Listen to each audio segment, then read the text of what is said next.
મહિલા અને બાળ કલ્યાણ મંત્રી ભાનુબહેન બાબરિયાની અધ્યક્ષતામાં રાજકોટ ઝોનનો ભૂલકા મેળો 2024 સહિત ત્રિવિધ કાર્યક્રમોનું આયોજન કરાયું।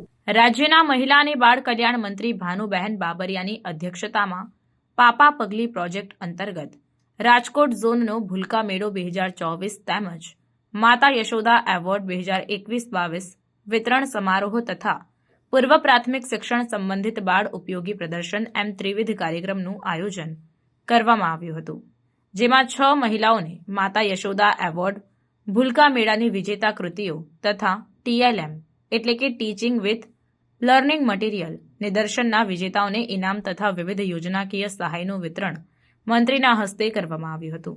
મહિલા અને બાળ વિકાસ વિભાગના ICDSની પ્રાદેશિક નિયામકની કચેરી રાજકોટ ઝોન, રાજકોટ મહાનગરપાલિકા તથા જિલ્લા પંચાયત રાજકોટના સંયુક્ત ઉપક્રમે પ્રમુખ સ્વામી ઓડિટોરિયમ ખાતે આ ત્રિવિધ કાર્યક્રમ યોજાયા હતા। ભૂલકા મેળાની કાર્યક્રમની શરૂઆતમાં રાજકોટ ઝોનના 12 જિલ્લાની વિવિધ આંગણવાડીઓના બાળકોની ટીમો દ્વારા સાંસ્કૃતિક કૃતિઓ રજૂ કરવામાં આવી હતી। આ સાથે રાજકોટ ઝોનના 12 જિલ્લાની ICDSની ટીમો દ્વારા TLM પ્રદર્શન યોજવામાં આવ્યા હતા।